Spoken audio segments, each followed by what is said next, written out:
So recently I wanted to buy a monitor because I felt like my 15-inch laptop screen was just becoming too small for Maya.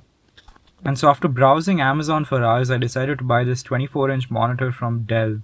I've been using it for a couple of days now, and I think I'm ready to share my thoughts. So this right here is the Dell P series 24-inch monitor. Link in the description if you really want to buy it. On paper, here are the specs. It's an LED IPS display with a resolution of 1920 by 1080 and a 60Hz refresh rate. And according to the plenty of reviews on Amazon, it's got a really good color accuracy. It's even got a really good stand, something quite uncommon in monitors with this price range. I bought this monitor for about 13.5k. Now, if you ever bought a monitor, you'd know that it is quite common that the marketing material is completely different from what the actual monitor looks like. And quite frankly, if you're ever planning to buy a monitor, it's best you check out the monitor in person. Maybe compare it to your laptop or smartphone display and then buy it. Now let me tell you some of the good things about this monitor, and then I'll tell you some of the bad things, and then maybe you can decide if you want to buy it. When it comes to good things, the first thing that comes to mind is the resolution. While buying the monitor, I was really scared that 1080p is just simply too less for a 24-inch monitor. I remember when I was using my iMac, if I paid even a little bit more attention to the monitor, I would be able to see every pixel. Like, literally, sometimes I could see the RGB lights in every pixel as well. It's really surprising to me that I never experienced this on the Dell. For some reason, everything looks really smooth, and unless you actually want to look at the monitor up close, you're not going to notice anything. The second thing that stood out to me is just how good the stand is. It seems like such a small thing, but honestly it makes such a difference. I've seen these cheaper Acer, Asus and even Samsung monitors with these wobbly stands, and it just makes the whole setup look cheap. The stand provided on the Dell is really heavy, really sturdy, and it's really modular as well. You can adjust the height, swivel and rotate the monitor as well. Granted, it doesn't feel as weightless as something like a Mac. Like, you've got to apply some force and it feels all weird, but it's still great to have, and quite frankly, I wasn't really expecting Mac quality for this price. Some smaller quick mentions. The monitors got these different viewing modes, but quite frankly, I don't think I'm ever going to use them.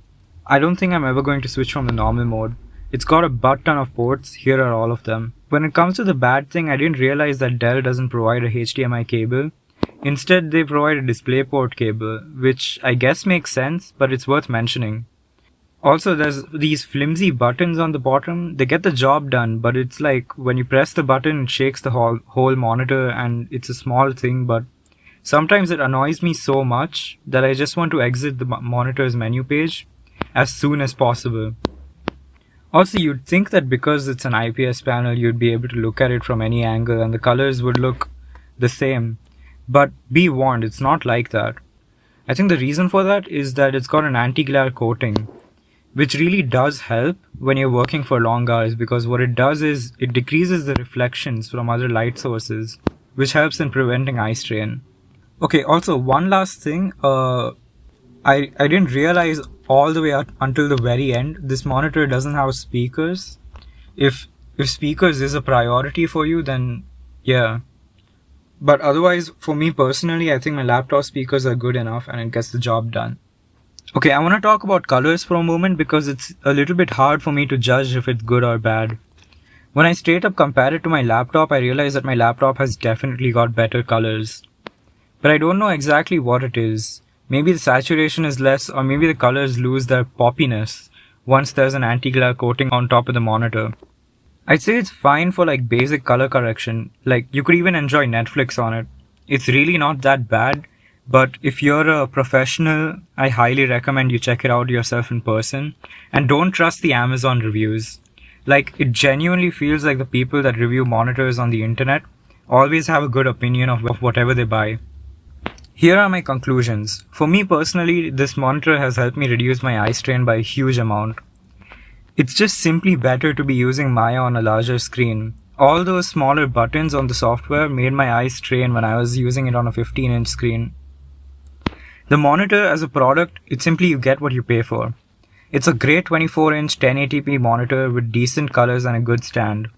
You could also consider alternatives from Samsung or Lenovo, and I hope this review brings you knowledge that you previously didn't have. Thanks for watching. I'll see you in the next video, whenever that is. Also, one last thing, I just quickly wanted to say a thank you. My channel just hit 250 subscribers. I've never really appreciated you guys before. Like, I never did a 100 subscriber video, mostly because I thought it was a fluke. But clearly something is working. My plan for this channel is to eventually someday turn it into a traveling channel. But until then, I just upload whatever. But anyway, thanks a lot for deciding to stick around.